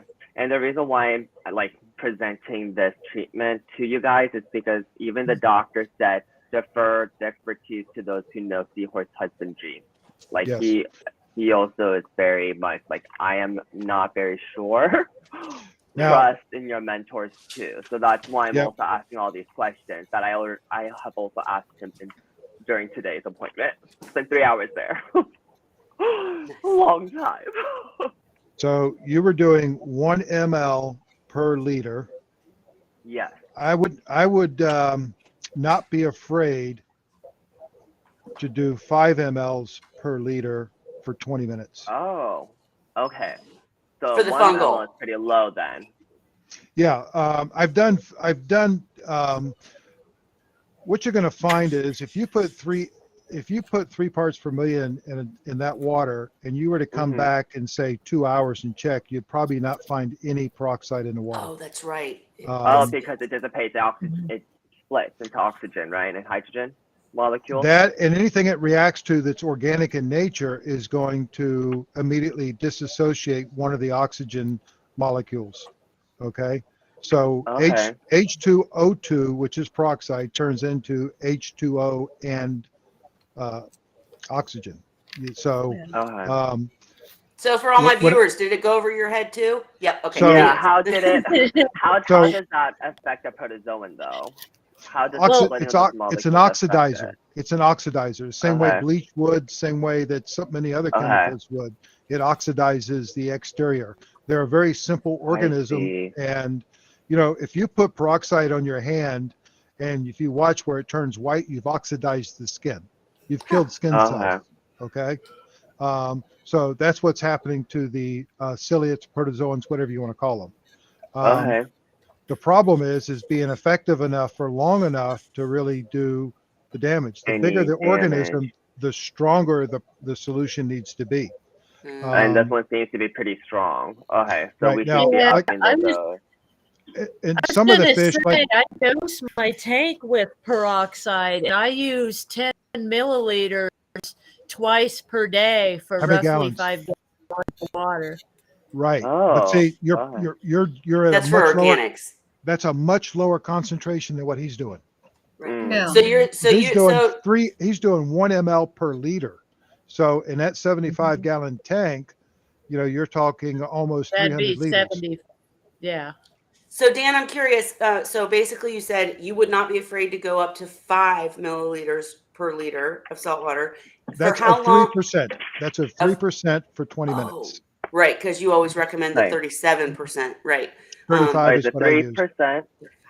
3%, and you said I could do up to 3 milliliters. Up to 5. Oh, up to 5. And what about his milliliters other question? Like, how soon Right. should he see improvement doing that? Even the vet didn't know when I would be seeing the improvement either, because there is that chance that the resistant ones may not be affected. So we're due for another checkup in a couple of weeks to see if there's going to be any effect. I just have to update him about what medications I want to use after the meeting ends. Right. I strongly recommend the chloroquine for. I would talk to him about it and see if he agrees with it. Yeah. Now, Dan, real Okay. quick. I would use Wait. the chloroquine phosphate, particularly for the combs, because they are known carriers of urinema. The Hystrix, I'm not as sure how effective it would be for them or if they need it. Well, the Hystrix Okay. is a fungal, and the combs is the parasitic. Right, and Period. that's Yeah. interesting. I haven't heard of fungal being a Neither problem in a did long time. I. But wait, it's probably because we don't have vets doing skin scrapes, right? I mean, That's correct. that's That is what it correct. is. We just don't Well, know. he, But he has a what? pair. He has a pair of hippocampus hystrix. And Yeah, he has a pair of hippocampus combs. right. That's what Right. Dan just said. Is that they Yeah. have two different problems. But Dan, Now, my my only experience has been with the hystrix, and I group hystrix, and H. barbary pretty much in a similar category. They're pretty delicate. Yeah. Yes. yeah. Yes. So that was I my want to question. make sure whatever I treat or whatever I do, I want to make sure it accounts for the sensitivity because I know they're more delicate. Yep. Well, and that was my final question about this. And I do, guys, we got to give Holly a chance to update us and talk about whatever she wants to talk about. But we're trying to keep it shorter. But Dan, so we've heard a couple of different things. And again, anyone watching this, every situation's individual. You have to get with Dan like this or Cheryl or whoever, and really, or come on the show like Francis does and literally talk through the steps. This is what this is what they do. Anyhow, my question was, we've already talked about, you said do fresh on the combs, freshwater dip, formalin, ask about chloroquine phosphate. On the Barbary, go ahead with the peroxide, and we don't know when we'll see improvement. But with the combs, would you do all three? So you're saying do freshwater dip, do formalin, and then if you can get the chloroquine, do it? Or is that too much? Like, are you over? Well, my question is, was he finding the parasites on all of the combs or just one? He just found it on the male. The female didn't have any lesions whatsoever. She's been the very healthy one since I first caught them, I think like 5 months ago at this point. And she's never had issues except for the initial flicking back when I first got them. And that's when I did that freshwater dip back then. And What does that mean, Dan? Yeah, and so they've been together, but I've been medicating them together too, just in case, because again, the assumption is if one is infected, they're both infected. With that being said, the vet didn't see any symptoms on the female, and it was just the male. So it's I kind would of an ask, odd situation. yeah. Now, normally I wouldn't suggest this, but given the fact that you're dealing with a vet, I would ask him if he's comfortable with trying to do a scraping out of the pouch. Scraping, to identify the ciliate. No, find out if the ciliates are actually in the pouch area, because the male opens and closes his pouch, and it could very well be that that's the source of where the ciliates are coming from. And would that be coming from the water though? Well, From here's the the water problem. column? Well, here's the problem. You can dip the seahorse 6 ways from Sunday, but if the pouch is closed and the ciliates are embedded in the pouch, you're not getting to them. Oh, yeah. So if it's in fact the pouch, we can see. start doing the proper flushes on the pouch and eradicate them. Okay, That's so what I flushing started might be doing. a technique I should Yeah. ask him about then to see if that's another viable way to flush out any protozoans that's in his Exactly. pouch. Okay, perfect. I'll go ask him that tomorrow as well. Yeah, that would make sense though, because if it's I just did that Yeah. with my combs with chloroquine phosphate. Yeah. And literally injected using a catheter the chloroquine phosphate into the pouch. And it was amazing the difference that it made in the seahorses and how well Yeah. they came around. And I can say I never would have thought of that. So thank you, Dan. Wow. Perfect. Okay. I Alright. didn't know what I was doing then. It was a total experiment. Yeah, I mean, Yeah. thank you, Cheryl, for doing it and showing, Thank showing that you, it works. Cheryl. Yeah. Cheryl's amazing. Okay, because we're gonna have to, I'm giving it the 18-minute warning. We're ending at 10 o'clock. So Francis, did you have another question or can I ask Holly? I think that's it for me. It was just a fungal infection, hydrogen peroxide treatment. If it was viable, so I think we're all good. Thank Okay, you. well, feel free to hang out and please come back and I'll update be us. here. No worries. I do have one more From thing. you. Wait, Yeah. Dan has one more thing. Oh, yeah.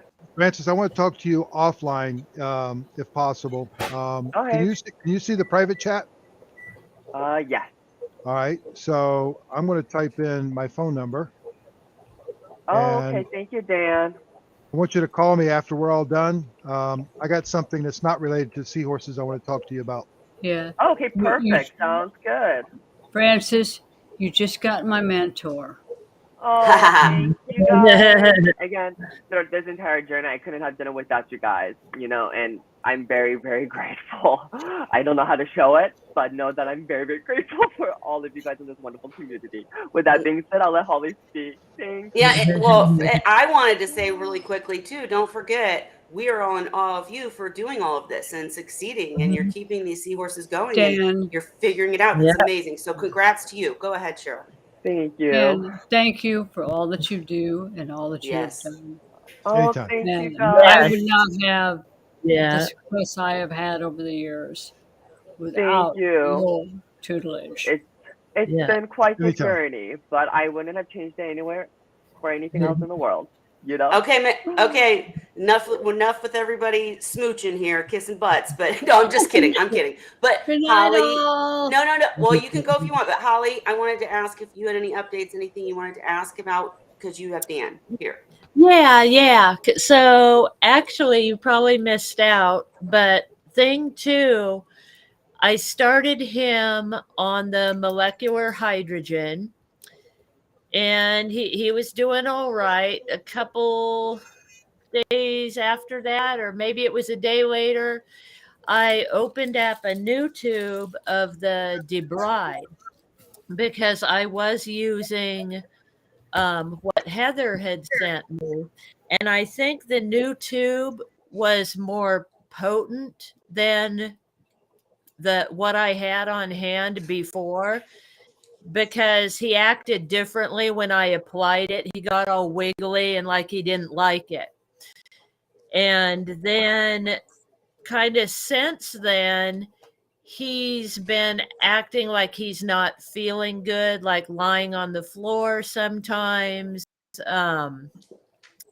avoiding, trying to avoid getting treated. So not sure what's going on because, I had a bunch of medications going at once. So we kind of decided to stop the medications basically for a while and just kind of watch him and figure out. And I talked to Dan today online, and he thinks it may be that he's been on the antibiotics now for too long. And so taking him off of that tomorrow. But I wanted to ask Dan, should I continue him on the molecular hydrogen, put him back on that and just the topical? If it was Thank me, Clean if it was me, water. if it was me, I would continue with the molecular hydrogen. Okay. Okay, number one. Number two, I'd continue with the Allison. Mm-hmm. And my concern is twofold. One is that the kanamycin, the duration of antibiotics that he's been on, that could start having a negative impact. So that's why I want to stop that. Okay. And when we talked last time, it was, I think, 2 weeks ago. So it's Yeah, been it's another been a long 2 time. weeks that he's been on there. And I at this point, even if he's not cured and even if it's still bacterial, I really think if you don't stop the antibiotics are going to do him And in. that'll kill him. Yeah. The debride, my concern there is that, it's the primary ingredient in that is a corticosteroid. And sometimes you can have reactions to that topically. And that itself may be causing an issue too. I have a feeling it is like, I feel like this one. Well, one thing we noticed in the packaging, it says it should be refrigerated. And Cheryl had talked to Kimberly, who makes it, and she said that as well. And when Heather had sent it to me, she didn't realize that. So she had not had hers refrigerated, and it was a year old. So I don't think it's as strong as what the tube I just opened, and the texture was a little different.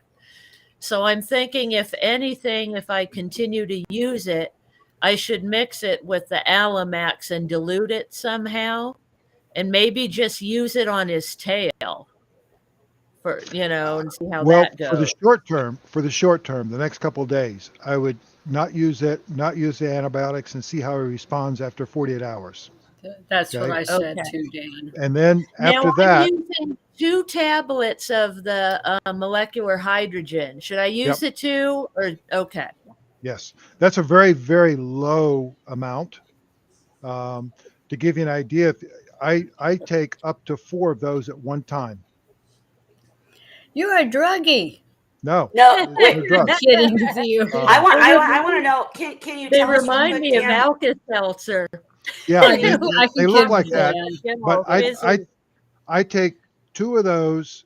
Currently, I take 2 of those a half hour before I go into hyperbaric chamber, and then I take 2 of those in the morning. What's But it supposed to do, Dan? molecular hydrogen acts. It does several different things, but you almost have to look it up on the benefits and whatnot. But it's a very selective, very strong antioxidant. Exactly. And it's for me, it's almost like somebody gave me a shot of B12. I'm And much more energetic with it than without. And the reason I take it before the hyperbaric chamber is because it's very effective against reactive oxygen species. And in a okay, hyperbaric chamber, you're super oxygenating, and the body itself gets reactive oxygen species, but it triggers the body to react to that. It's kind of a weird thing. It's like exposing yourself to something, and then the body gets stronger because of it. Yeah. so But what's the goal with the seahorses? I mean, like, what is it supposed to do with the seahorses? I know you talked about the B12 being an appetite stimulant, unless I'm Yep. getting that wrong. And It's then also, cellular well, wait, repair. what? Yeah, and Yes. I was going Right? to say, Yeah. explain the cellular repair, and also, could this possibly eventually help us with pouch emphysema and GVD because the oxygenation or whatever? Go ahead. I don't know what all it can be used for. Okay. And unfortunately, not having seahorses currently, I can't do the experiments I want to do, because in the very near future, I'm going to buy a hydrogen machine that actually generates hydrogen.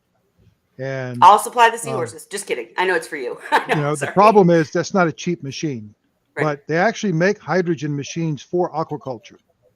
And they say that the water's cleaner and better, and the fish are more active and brighter colors when using hydrogen.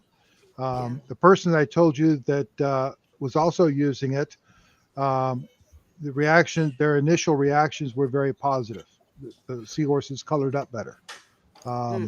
Now, the thing is, we don't know a lot about this because we haven't done experimentation. But supposedly molecular hydrogen used in conjunction with antibiotics can help potentiate it. So we don't, it's experimental what we're trying. Right. I So can't say, sorry, go ahead. I'm sorry. It's the same principle that we used to use when we first started using hyperbaric chambers for people that had major skin issues and other organ failures. And we found that they actually could be healed in a basically going through a hyperbaric treatment. And it definitely has advantages. it's Yeah. extremely safe. A large percentage of your Yes. body is made out of hydrogen. It's also the Yes. smallest molecule, and it readily gets into the cells, and it prevents oxidative stress related type damage. It also helps with hydration, and it also Yes. helps with pulling the bad stuff out of the cells. It's the word I'm looking for. I can't say it. Detoxing. Gotcha. It's Well, this will be so interesting to see how thing 2, how it does on it. But so your opinion, because I was dealing. I was dealing with. Hang on one second. I was dealing with the kids and trying to listen. I'm so sorry, but I just want to make sure I'm clear on it, Holly. The thing you started the molecular stuff, and then thing 2 started having problems. But you think it's the new bottle of DeBride. So one thing that occurred to me, just considering, that it's an antioxidant and it might be speeding up his system and boosting cell repair. If he still has an internal infection going on, could that be causing it to come Speed out up. or show more of the symptoms of that? Could that be possibly going on? Holly, I think this is more stress related with him. I may be dead wrong. And the The- reason being, I'll give you an example. I walked into the fish room about 45 minutes ago, flipped on the overhead light to do a snout count. Mhm. And my beautiful orange female from Heather, or I'm sorry, not from Heather, from, yeah. She froze From up on Alyssa. you, right? Yeah. She froze From up on you and only responded to you. Anyway, all of a sudden I'm looking at her. She is not breathing. Her Mhm. eyes are not moving. She is motionless. And I'm looking at her thinking, my God, are you dead? But no, you're hitched upright. And all of a sudden, she realized it was me, and she started moving her eyes and breathing again. But she went into a totally Stress. non-movement Yeah. state. Hey, Chimp. Yep. And seahorses will do that too. So this is part of what makes them so hard to work with. Right. But here's the Now, thing. Here's the right, thing. Is hold that on. let Dan Holly's talk. question was the effect of the hydrogen on the bacterial infection.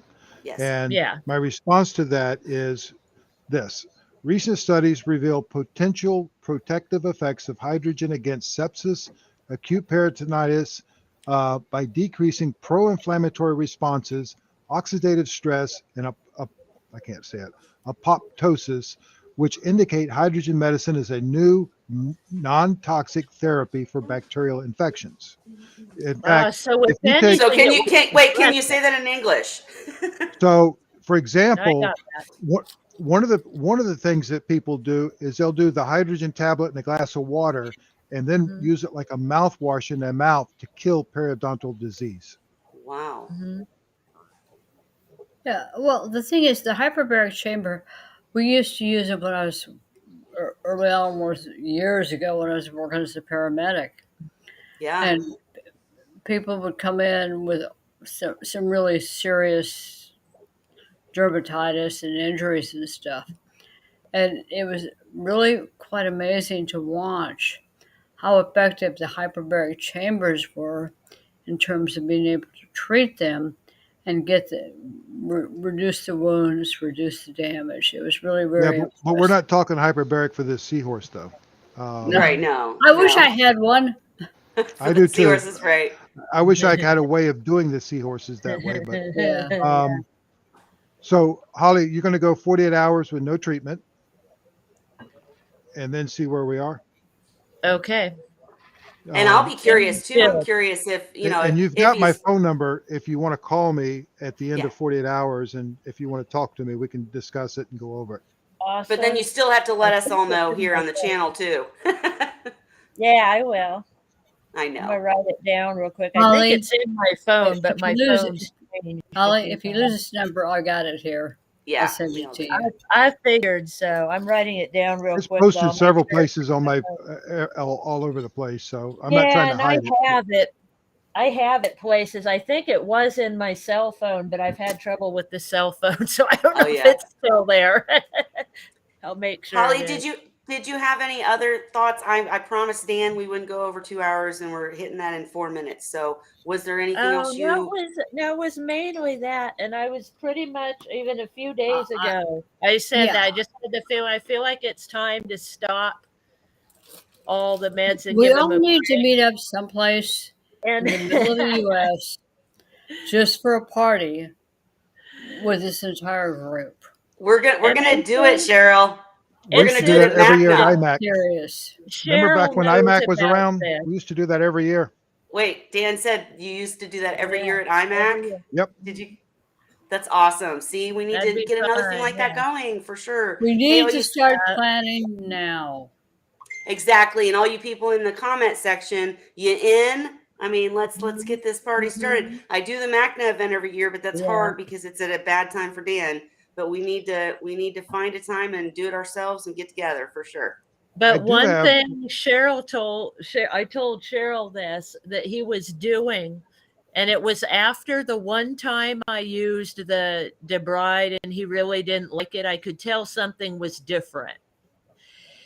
He started playing dead when he saw me. Like I could, he'd be sitting up, and being Defense his mechanism. normal self. But, when it came treatment time, because I'd always treat him right about the same time of day, and he'd start seeing me near the tank, he'd lay down on the floor. That's But so his interesting eyes because would still be moving. And it wasn't like he was scared, like he freaked out. Like Cheryl was saying, he would purposely lie down and then just look at me. well, like and that's so still moving interesting. everywhere. That's so Hold on. wait, that's so interesting because No, as Dan just hold said, on, one defense. quick Hang thing. on, Cheryl. Hang on. As I Dan just decided said, I went in to do a snout count on my primary tank. I know, and you told us that the orange guy did not move. Right? I know. It's so crazy. They're No, crazy. I mean, she absolutely went into frozen, yeah. non-moving mode. Her eyes Yes. were not moving. She was not breathing. I can't believe it, man. That's I'm starting to insane. kind of think she shouldn't be upright if she was in trouble. Right. Then all of a sudden, she moves one eye back, realizes who I am, And and she's starts breathing again. because she loves her mama Cheryl. But no, I was just going to ask because, as Dan said, it's a defense mechanism. But it's interesting to me because I'm really curious to dive into this more with Kimberly and stuff about the debride because of the fact that, as Dan said, it's a defense mechanism. But that seahorse used to come up and lay for you to put it on. So that's interesting. Yes. Yeah. And it just seemed to be like his kind of attitude just changed. Like he's had enough. Yeah. And I think you got it. He may be saying, I've done everything I can do, Mom. Yeah. And there's not a whole lot more I can do. Yeah. Dan, were you trying to say too. anything else to her? Yes, I'm. Please. I'm trying to converse with the author of that thing that Chris sent us. Oh, yeah. See if I can get him online. About the new legislation, was that it? Yes. Yeah. Yeah, we should Yeah, discuss I that read for a that moment. the other day. Okay, we can all discuss it, but we got to take turns talking, guys. Everybody has to take turns. We get over each other. But I didn't even, honestly, Chris, I apologize if you're watching. I suck. I didn't even open it. I've let down so many people this week. It's just been a horrid week. But as Dan looks it up and tries to converse, I'm going to pull it up. Where is Kelly? Okay, yeah, see. Mm-hmm. Do you guys want to give me an overview of what it's about? Or did you guys not read it either? Yeah, no, I read it, but it was a few days ago that I did. And basically, they're restricting certain species from being pets or transported or really geez. having them anywhere in general. Like if they are considered a threat to the local ecology or dangerous species or basically in any way, but it can be interpreted so many different ways that it really puts a huge restriction on zoos, aquariums, the pet trade, scientists, all of us having access to many different species. Like basically whatever they decide might be a danger somehow, some way. Who's the governing force? Who's doing it? It's federal, but it looks like he sent something too, and I couldn't read it because I'm not a member of the group. It's Australian, but it looks like Australia was doing something similar. Oh, geez. It's HR 4521 is the act. And if you Lacey look Act? Yeah, if you look at the thing, it's small on my phone, but it explains it. I'm about to try to pull it up to show it on the screen real quick since Dan wanted it discussed. Let's see. It's a way of controlling what they consider exotic animals. All right, here we go. I'm pulling it up. Reef to rainforest, great thing. Here we go. And Dan, do you have thoughts yet, or are you trying to reach somebody, or what's going on?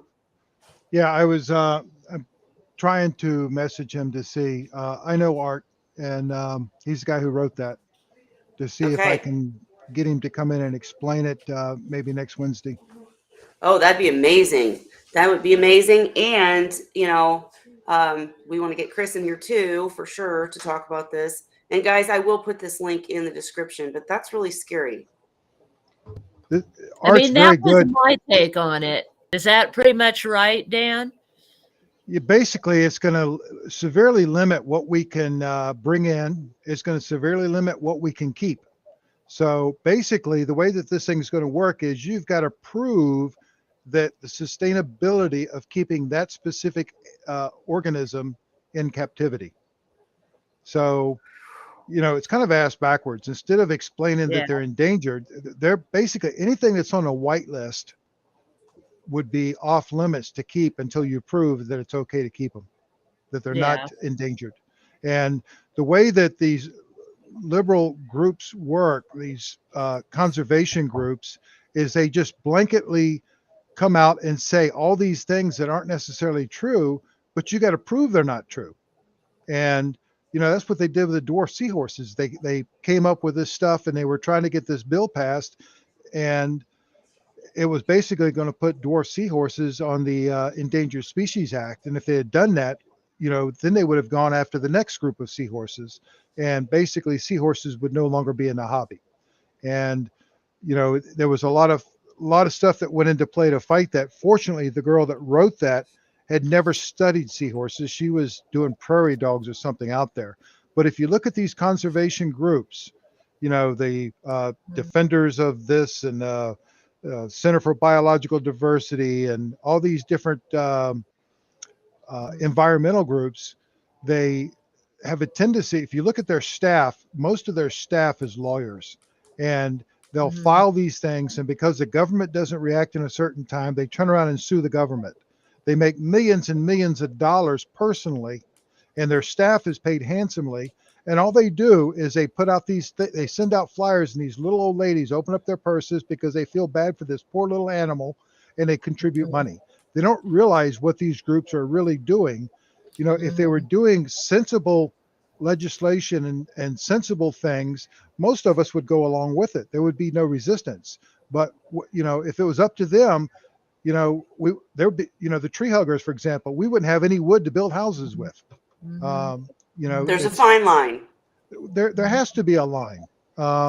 And sometimes it's needed, where some animals need to be protected, but not every single animal on the planet needs to go on the Endangered Species Act. Right. Well, Don't get Dan one, started on the manatees. More about what's considered dangerous. They're worried about invasive species. Yes, and that's what Seahorse Corner said. Things like that. And we already have stuff like that here in California. Like my first seahorse tank years ago, I was trying to get Caulerpa. I think I had a dwarf tank and I wanted Caulerpa. Yep. Can't have it here in California. Which now wait, I understand not wanting Caulerpa there, or Caulerpa, however you say it, because that thing will take over. Yes, it is. But how are seahorses invasive? But how are seahorses invasive? I don't get it. Basically, they're making it, from what I was reading on it, like Dan was saying, everything is on the list as invasive until it's proven that it's not. So you're tied up. And it makes sense it's starting in, it's starting in Australia, because they don't import, period, because they're afraid of bringing in new species and them being put in the ocean. So Art's going to check his schedule and see if he can do it or not, but I'm going to try to work it, see if I can get him to come on next Wednesday Oh, and discuss the Lacey Act and this HR, what is it, HR 4521. Essentially what they've done is they've managed to, the bill itself, my understanding is not such a bad bill, but if they sneak this in, what they're doing is they're attaching it to another bill and trying to sneak it through without people paying attention. they do that with everything. Ugh. Yes, they do. But if it goes through, it's going to have a drastic impact on the entire hobby, not just seahorses, but corals and everything else. Everything. We're already dealing with that, with Hawaii and stuff. Oh my gosh, this is terrible. Yes. So, I'm gonna come Well, back and on all screen. kinds of animals, because they're talking like all animals, pretty much. pretty much. Yeah, Well, so anything like that's your collected from the, snakes, your birds, your reptiles, your amphibians, all the different kind of pets that people have. the exception would probably be the domesticated animals such as cats and dogs. Yeah. That's crazy. Seahorse Corner, I want to say I love Caulerpa too in a sump, just not in my tank.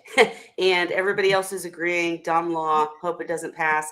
Dan, if you can get him on here, let me know right away. I'll put up a post to let It's people already know. passed the House. Now it's got to go to the Senate. So I'm suspecting the thing to do is for us to contact our senators and voice opposition.